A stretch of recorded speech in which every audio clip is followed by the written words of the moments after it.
నమస్తే, welcome to E6 TV news. నేను Jemimah. ఇక డీటెయిల్స్ చూద్దాం. గజపతి నగరం కోర్టు ఆవరణలో తల్లిదండ్రుల సంరక్షణ చట్టంపై అవగాహన సదస్సు జరిగింది. ఈ సందర్భంగా న్యాయమూర్తి ఏ విజయ రాజ్ కుమార్ మాట్లాడుతూ వృద్ధాప్యంలో ఉన్న తల్లిదండ్రులను పిల్లలు విస్మరిస్తే కోర్టును ఆశ్రయించి న్యాయం పొందవచ్చునని ఆయన తెలిపారు. ఆస్తులు రాసే సమయంలో వృద్ధాప్యంలో చూడకపోతే ఆస్తులు దక్కవని, షరతు పెడితేనే పిల్లలు భయంతో చూసుకుంటారని, లేదంటే ఆస్తులు తిరిగి పొందవచ్చునని సూచించారు. ఫిర్యాదు చేస్తే భరణం ఇప్పించేలా చర్యలు తీసుకుంటామని ఆయన హామీ ఇచ్చారు. ఈ అవగాహన కార్యక్రమంలో ప్రముఖ న్యాయవాది సాయి శేఖర్ పాల్గొన్నారు. ఇప్పుడు ఆ డీటెయిల్స్ ఏంటో ఈ విజువల్ లో చూద్దాం.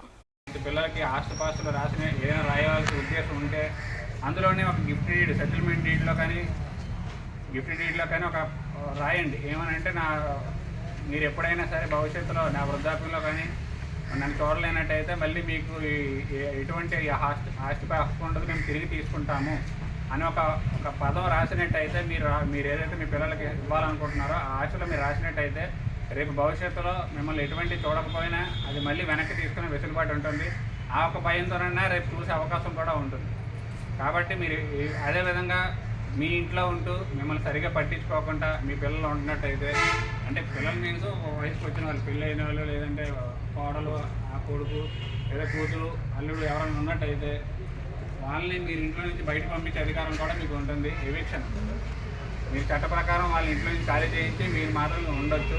సెక్షన్ 23 ఈ వెసులుబాటు కల్పిస్తుంది. ఇంకేం మిమ్మల్ని చూడట్లేదు అనుకున్నట్టే మీ ఇంట్లో ఉండే అధికారం కూడా వాళ్ళకు ఉండదు.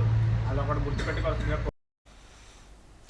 రైట్, ఇక ఇవి ఇప్పటి వరకు నా బులెటిన్లోని అప్డేట్స్. ఇలాంటి అప్డేట్స్ కోసం చూస్తూనే ఉండండి E6 టీవీ న్యూస్.